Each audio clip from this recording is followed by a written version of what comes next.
Em 1 Samuel, primeiro livro do profeta Samuel, capítulo 17. Tamara, hoje eu estou usando a Almeida Corrigida Fiel, ACF, Corrigida Fiel. 1 Samuel, capítulo 17.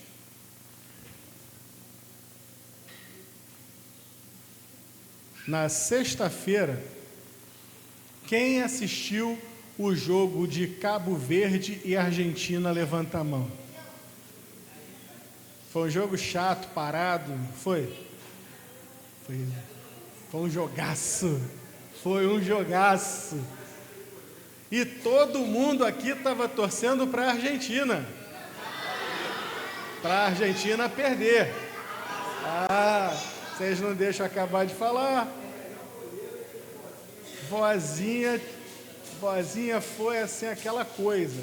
E eu estava lá assistindo o jogo, e a Helena estava lá na sala vendo as coisinhas dela, e eu estava lá no outro quarto vendo lá o jogo, e aí gritei que foi gol do Cabo Verde e tal, aquela coisa toda. Daqui a pouco a Argentina virou 2-1. Aí a Helena, para mim, com aquela coisa do tipo, vou consolar meu pai. Ô pai, Cabo Verde e Argentina, né? Você sabe que a Argentina vai ganhar. Falei, filha, se você estivesse nas montanhas, naquele vale lá de Israel, num certo dia, você ia olhar para o garoto Davi, você ia olhar para o gigante Golias e ia falar, esse garoto está morto. Não é por aí. Às vezes Deus tem planos na coisa que a gente não está vendo. E eu não estou falando aqui de esporte, naturalmente. O esporte é o esporte, cada um se esforça, faz o que pode. Mas naquele dia em Israel, todo mundo do lado de cá e todo mundo do lado de lá olhou, e se tivesse bet naquele tempo, a casa ia ganhar, porque não ia ter um que apostasse no garoto. Todo mundo ia apostar no Golias. É verdade ou não é?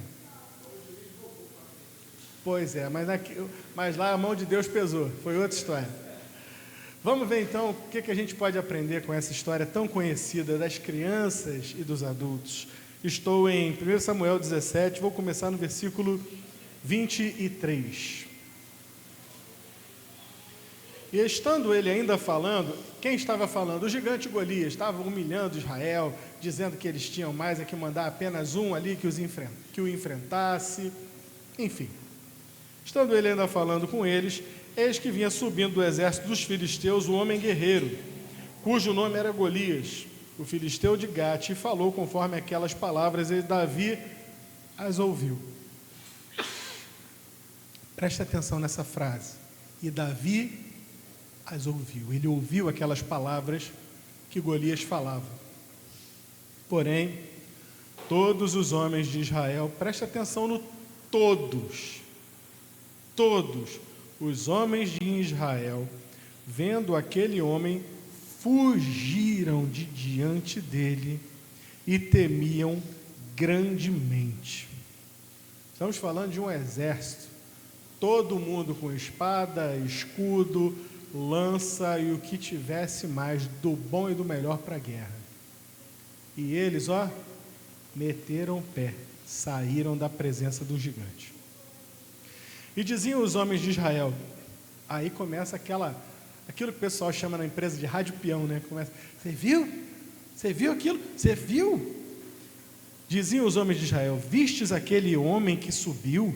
Pois subiu para afrontar a Israel. Que absurdo, subiu para afrontar a Israel. E você fez o quê? Eu saí de lá, saí de perto, sou maluco, não quero morrer. Há de ser, pois, que o homem que o ferir, o rei o enriquecerá de grandes riquezas e lhe dará sua filha e fará livre a casa de seu pai em Israel. Fará livre significa que não vai pagar mais impostos. Olha que hoje em dia, se fosse para não pagar mais imposto, ia ter gente aí correndo para matar o gigante, hein? Então falou Davi aos homens que estavam com ele, dizendo, que farão aquele homem que ferir este filisteu e tirar a afronta de sobre Israel? Quem é, pois, esse incircunciso filisteu para afrontar os exércitos do Deus vivo? Vamos começar apenas nesse pequeno período, essa pequena perícope até aqui. Vamos falar com Deus. Senhor, fala conosco, nos alimenta e nos fortalece em nome do Senhor Jesus.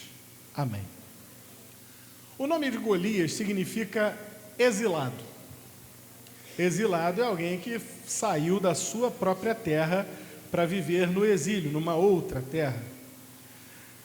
Dizem os estudiosos, e eu estou citando textualmente Russell Norman Champlin, que Golias, na verdade, ele não era filisteu, mas ele estava afiliado ao filisteu, sendo ele racialmente não filisteu, mas ele era um Anaquim, um Refaim, um descendente dos gigantes. E o que os Refaíns, o que os Anaquins e o que os filisteus eles tinham em comum? Um ódio profundo contra Israel. Odiavam Israel. E então os poucos Refaíns que sobraram após a conquista de Israel, quando eles foram mortos por Caleb nas montanhas, quando eles fugiram, os poucos descendentes dos gigantes foram se bandear para o lado dos filisteus, em duas cidades, em Asdod e em Gate. Gate era a terra desse gigante aqui, Golias, o exilado. Então por aí você já imagina o que aconteceu ali. Temos um povo filisteu que odiava os israelitas, porque os filisteus chegaram antes. Essa é a parte que muita gente não sabe. Aquela terra ali do Oriente Médio, ela sempre foi muito conflagrada. E antes de Israel chegar, havia povos ali originários, mas houve um povo conquistador que chegou antes de Israel. Esse povo, estou com água aqui, pastor, obrigado.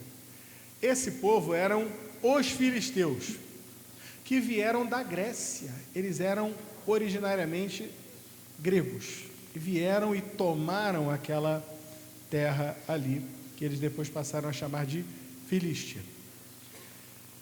Então eles se achavam os dominadores, eles achavam que aquilo ali tudo pertencia a ele. Como é que chega um outro povo para dominar toda aquela terra de Canaã? Então eles já não gostavam, já tinham esse problema com Israel.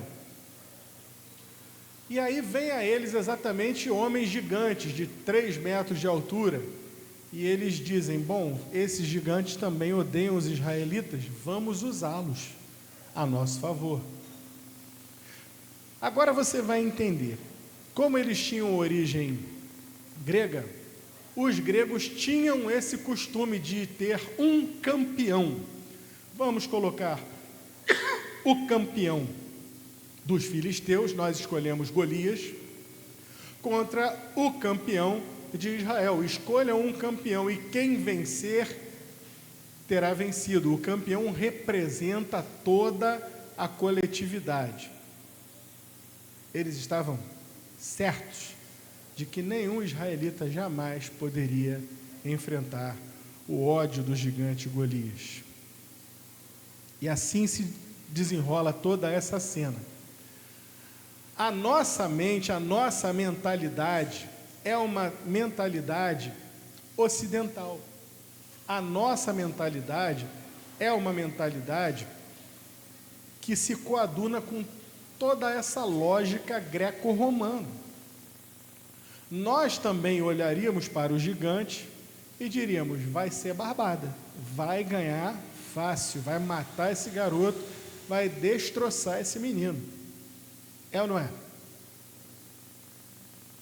Essa é a visão que nós temos, essa é a visão que eles tinham, e essa visão intimidou os israelitas. Só que Deus estava operando por trás de tudo aquilo. Eles jamais poderiam imaginar que o Deus de Israel estava dando uma vitória de onde ninguém menos esperava. Ninguém esperava por aquilo. E não mais que de repente, Jessé, que não estava sabendo de nada, mas estava preocupado com seus filhos lá no campo de batalha, manda o menorzinho: Davi, vai lá levar um lanche para os seus irmãos e para o capitão deles. E é nesse momento que Davi presencia Golias humilhando o exército de Israel e dizendo, em palavras de hoje, não tem um homem aí que possa me enfrentar aqui não. Vamos para a batalha, vem na mão comigo. A visão que todos estavam tendo ali não foi a visão que Davi teve. A palavra de Davi aqui, no versículo 26 que nós lemos, Davi estava vendo por um outro prisma, mas de tal forma, meus irmãos, de tal forma, que a visão era completamente diferente. Disseram a ele, olha, se alguém for enfrentar este gigante, sua família vai ficar livre de impostos para sempre, vai casar com a filha do rei e ainda vai ser coberto de riquezas. O incentivo que Saul pretendia dar a um guerreiro que enfrentasse a morte daquela forma era um incentivo pecuniário, ou seja, dinheiro, e era um incentivo familiar. Ele ia se tornar próximo do rei, marido da filha do rei. Era o máximo que Saul havia pensado. E Davi, quando ouve isso, ele diz, que farão aquele homem que feria esse filisteu e tirar a afronta de sobre Israel? Quem é, pois, esse incircunciso filisteu para afrontar os exércitos dos Deus vivo? Davi está dizendo, que absurdo é esse? Que absurdo é esse? O incircunciso, que não tem parte com o Deus de Israel, vem, nos afronta, e ainda tem que ter um incentivo dessa ordem para que alguém, talvez, quem sabe, pense em enfrentá-lo. Vocês não têm visão espiritual, vocês não conseguem perceber que nós somos o exército do Deus vivo, que nós já matamos gigantes desses aqui há gerações atrás. Que história é essa? Esse sujeito, a palavra que ele usa é incircunciso, para mostrar que eles eram circuncidados, eles tinham no seu corpo a marca de que eles pertenciam ao Deus de Israel. Meus irmãos, está faltando visão espiritual nos nossos dias, como tem faltado visão espiritual nesses nossos dias. Muitas vezes o crente se sente oprimido, acossado, encostado contra a parede. Ah, mas é isso aí mesmo, é desse jeito mesmo, e aí não vai ter jeito não. Você tem parte com o Senhor, você tem aliança. Aliás, você tem aliança com o Senhor, não. O Senhor tem aliança contigo. Eu não gosto quando as pessoas dizem assim, meu irmão, vem aqui, vem fazer uma aliança com Deus. Não vem. Porque foi Deus que veio fazer uma aliança com o homem. Nós é que recebemos gratuitamente a aliança que Deus fez no sangue de seu Filho conosco. Perdão. E é por isso que essa aliança é inquebrável. É por isso que essa aliança é forte. É por isso que essa aliança não pode não pode passar e não pode deixar de existir. Porque aquilo que vem de nós se quebra. Aquilo que vem de nós não tem firmeza. Aquilo que vem de nós é fraco. Mas a aliança no sangue do Senhor Jesus, essa é forte. Essa é perene. Essa é duradoura. E nunca vai ser quebrada. Primeiro ponto na mensagem dessa manhã, precisamos ter visão espiritual.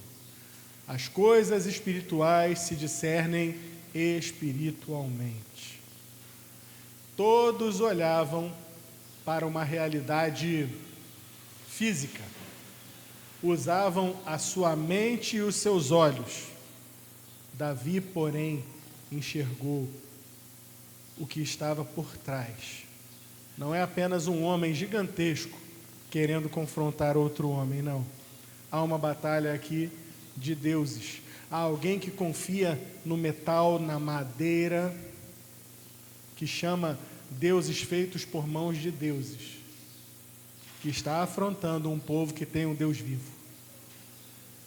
Nós precisamos voltar a isso, meus irmãos. Precisamos estar alertas com relação a isso. Davi dá essa palavra, é mal compreendido pelo seu irmão, porque o homem espiritual, diz a palavra de Deus também, ele não é discernido por ninguém, mas ele a tudo e a todos discerne. Davi não pôde ser discernido. O irmão o levou a mal. E eles o levam, mesmo assim, levam aquele jovem até Saul. E agora, Tamara, nós vamos para o versículo 32. Segundo ponto, é preciso ter firmeza e coragem. Davi disse a Saul: não desfaleça o coração de ninguém por causa dele. Teu servo irá e pelejará contra este filisteu. Ele não chegou lá titubeando. Ele não chegou lá duvidando. Chegou lá certo. Ele chegou, olha, eu vou. Não precisa ninguém ficar preocupado, não precisa ficar ninguém nervoso. Eu vou e pelejarei contra o filisteu. Porém, Saul disse a Davi: contra esse filisteu não poderás ir. Aí Saul começa a dar para ele argumentos lógicos. Não poderás ir para pelejar com ele, pois tu ainda és moço, e ele, homem de guerra, desde a sua mocidade. Há uma diferença aqui de idade e de experiência. O homem é velho e desde a sua juventude ele treina para a batalha. Você é um garoto, você acabou de chegar agora.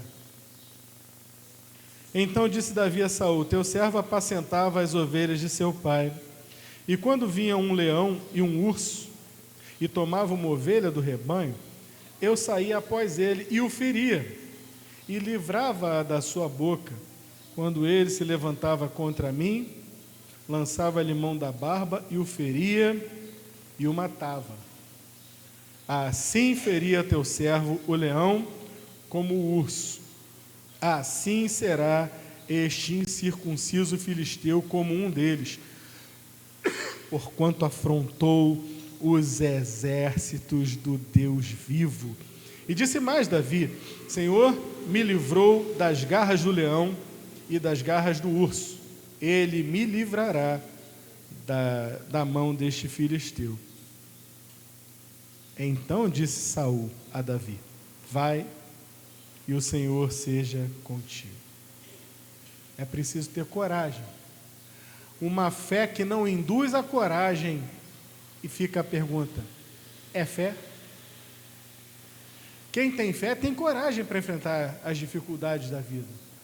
Agora, se o sujeito diz que tem fé, não, eu tenho fé, mas acabou. Mas, segundo bem me lembro, é conjunção adversativa. E quando a gente entra no adversativo, tudo que vai dali depois do mais, está desdizendo aquilo que foi dito antes. Eu tenho fé, mas, bom, se tem mais, então não tem tanta fé assim. Davi não titubeou, não duvidou, simplesmente disse: eu vou. Ah, mas você é muito jovem, não tem problema, já enfrentei urso, já enfrentei leão. Era corajoso e, para surpresa de todo mundo, ele era experiente. Coragem, meus irmãos, também vem da experiência. Você tem usado as suas experiências para fazer o quê? Eu tenho certeza que todo mundo aqui passa as suas lutas, suas dificuldades, seus problemas. Mas o que você tem feito com as lutas, as dificuldades e os problemas da sua vida? Você pode tomar dois caminhos. Você pode olhar para as suas lutas passadas e reclamar: Deus deixou passar por essa luta, mas o Senhor é comigo. Eu sei que o Senhor é comigo, mas Ele me deixou passar. E agora? Agora eu já não sei se eu consigo avançar, porque lá em 1985 eu tive um problema assim, e agora em 2026 eu não consigo avançar. Tem gente assim ou não tem? Tem. Murmuradores. Mas tem gente que diz assim, que faz da batalha, que faz da experiência da sua vida um degrau para subir. Tem gente que usa o degrau para descer. Eu enfrentei isso, eu me cansei, eu sofri, eu me estressei, ladeira abaixo. E tem gente que sofre: olha, eu sofri isso, mas eu já venci. Sofri isso aqui também, já me deu um outro patamar. E eu vou subindo e vou subindo. Em que lado você acha que a gente deve estar? Em que lado você acha que Davi estava? Davi desceu os degraus da complacência e da autopiedade? Ele subiu os degraus das dificuldades pelas quais ele passou, para dizer: eu confio no Senhor, porque Ele dará livramento. E Deus não deu livramento só para Davi, deu livramento para todo o povo, pela fé de um único homem, um jovenzinho. Não deixa a fé enfraquecer não, meu irmão. Passa pela tua luta. Aliás, o bisavô da Letícia já escreveu, né? Um hino lindo. Temos por lutas passado, umas temíveis cruéis, mas o Senhor tem livrado delas seus servos fiéis. Força e poder nos tem dado, Ele nos tem sustentado, dando-nos sua mão, vida de paz, perdão, salvação. E conclui: sim, Deus é por nós, quem nos vencerá? Dar-nos-á poder real, Deus nos guardará, defender-nos-á, livrará do mal. Vamos, irmãos, cantar, do nosso Senhor louvar, exaltar. Isso é a visão de alguém que apanhou na vida, com toda certeza, mas que usou as pancadas que levou da vida como patamares para subir na sua fé e ainda nos induzir, gerações depois, a continuar subindo os degraus da fé e da vitória que vem do Senhor e não da nossa força. Não se encolhe não, meu irmão, não se encolhe não.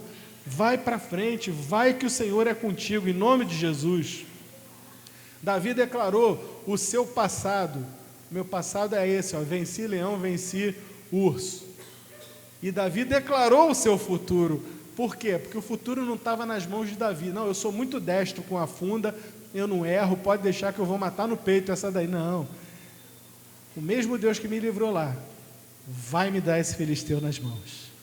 O segredo está assim, está em não cair na conversinha do mundo, de confie em você mesmo, confie em si mesmo, faz o que o teu coração mandar, princesa Disney. Não, senhor, não, senhora.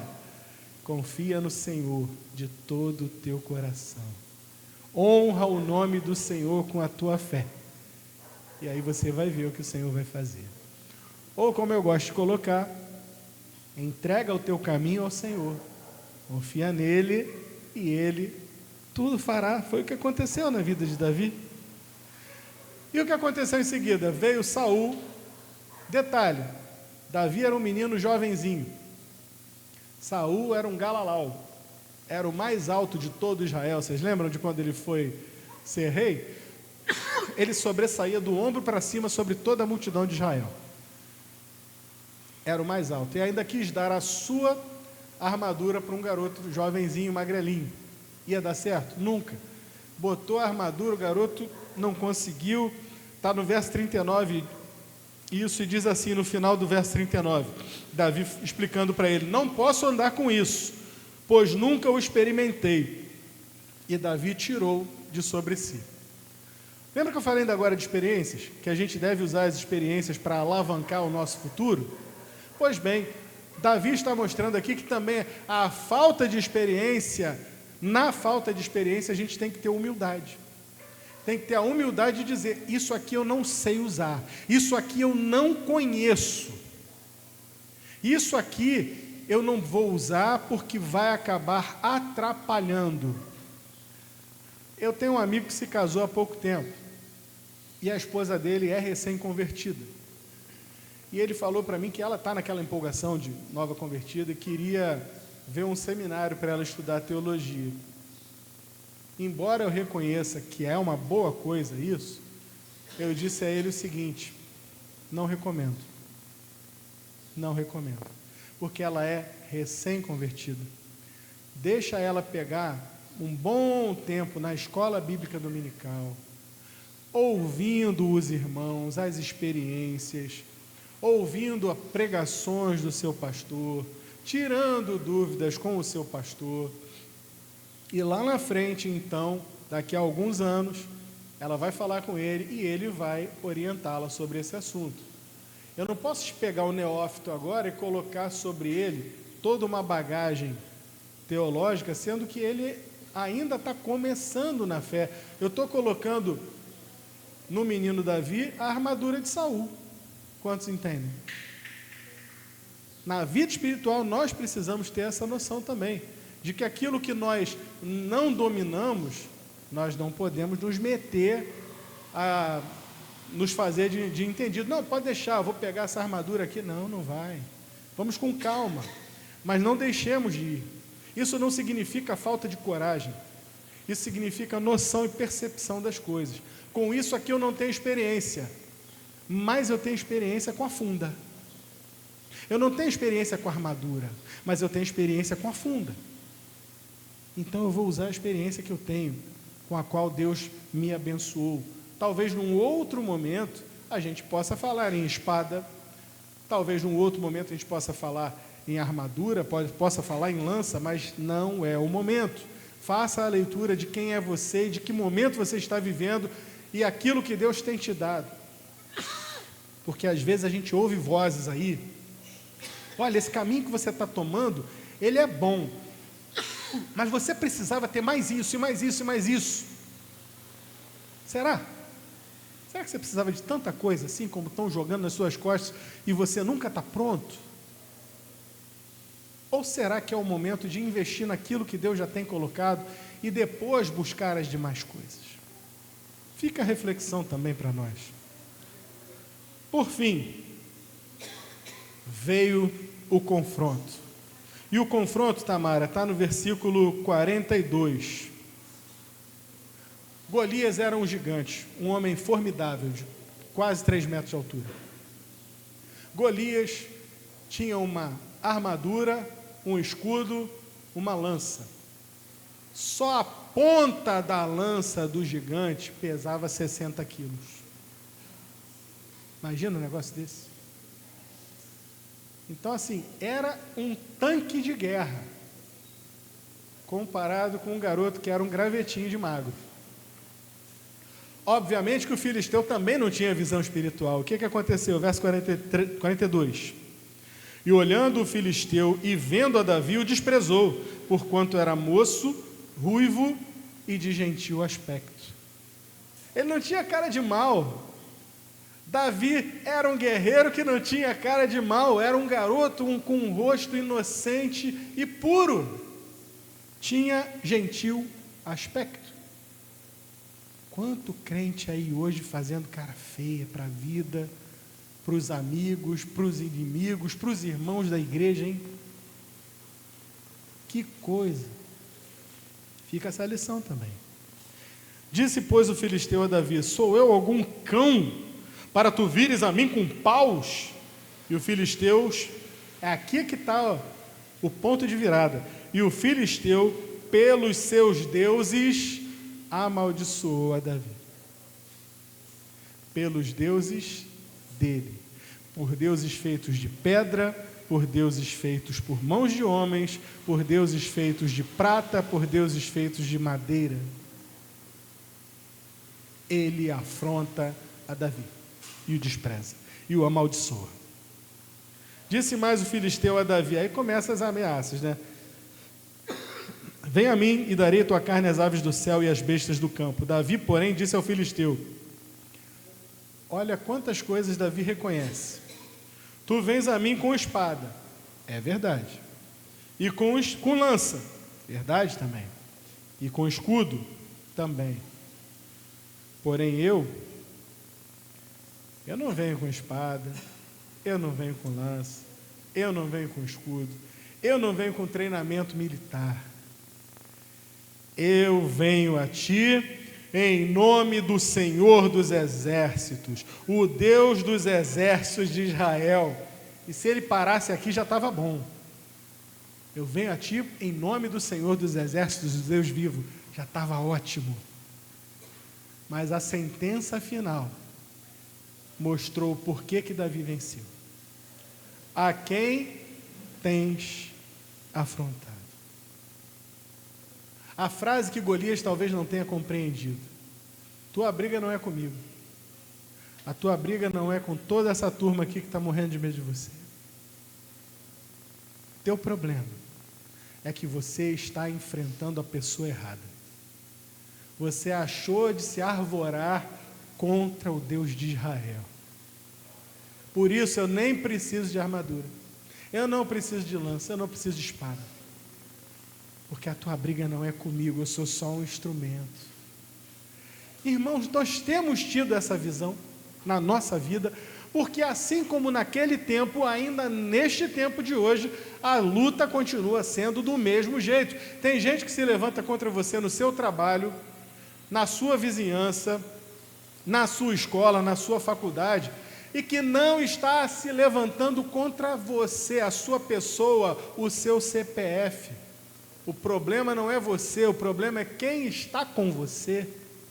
O problema é Jesus, o nome mais amado e mais odiado deste mundo. Aqueles que odeiam a Cristo estão inventando cada vez mais nomes e formas de atacarem aqueles que são de Jesus. Hoje, pastor Marcos, eu assisti um vídeo de um absurdo que está acontecendo. Mandaram um professor de uma universidade pública brasileira, você pode pesquisar isso, mandaram o sujeito fazer um curso na Europa, defender uma tese na Europa, buscando, pasmem vocês, nos livros de Machado de Assis, se nos livros de Machado de Assis, que morreu em 1908, existiria algum traço de cristofascismo. Cristofascismo. Prestou atenção na palavra? Está desse jeito o negócio. Guarda essa palavra, porque você daqui a pouco vai ser chamado de cristofascista. Simplesmente por defender a fé em Jesus Cristo. Começou. Os exércitos do inimigo estão se levantando. Quem seremos nós? Seremos daqueles que vão ficar se afastando a cada vez que fomos atacados pelos gigantes? Ou seremos como Davi e enfrentaremos a batalha?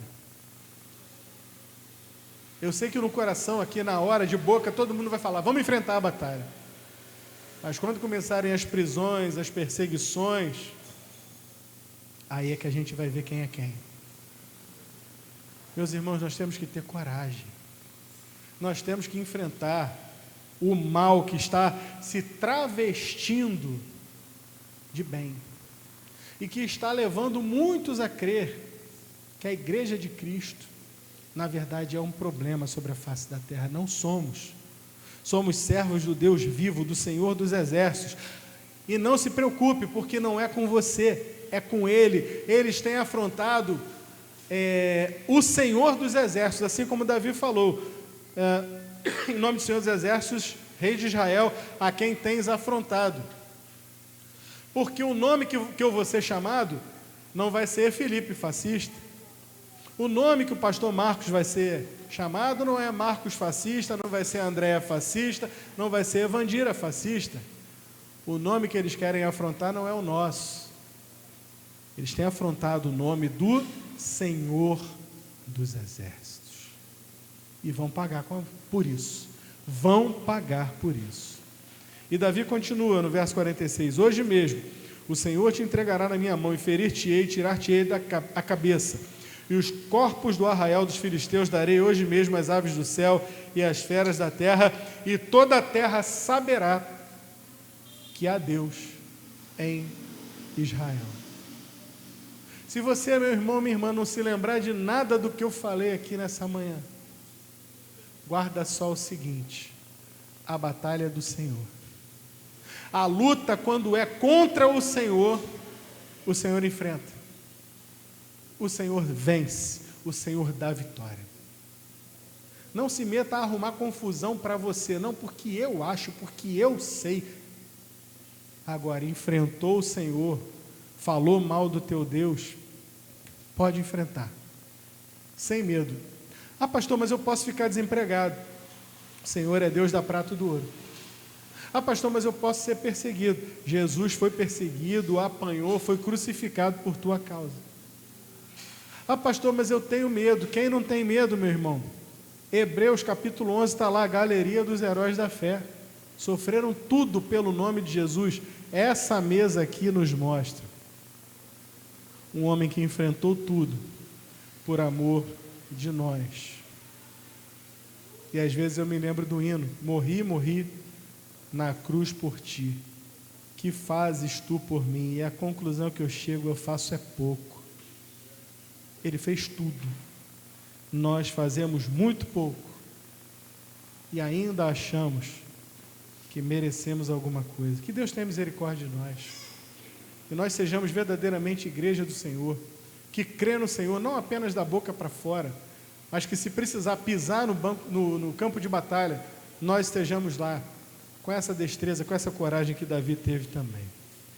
Senhor, Tua palavra foi pregada, Tua palavra foi apresentada, é uma palavra que nos desafia, que nos confronta, que na verdade nos tira completamente da letargia, que nós possamos botar novamente as mãos na espada, no escudo, nós possamos tomar sobre nós a armadura de Deus, para estarmos firmes nesses tempos tão tenebrosos que se avizinham para a igreja do Senhor em toda a terra.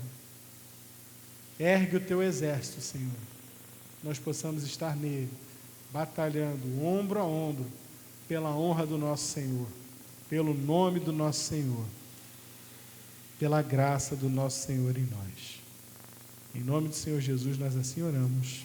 Amém e amém. Nós vamos passar então à celebração da ceia do Senhor, um memorial da coragem, da graça, do poder, do sangue de Jesus derramado no Calvário. Eu vou convidar aqui o diácono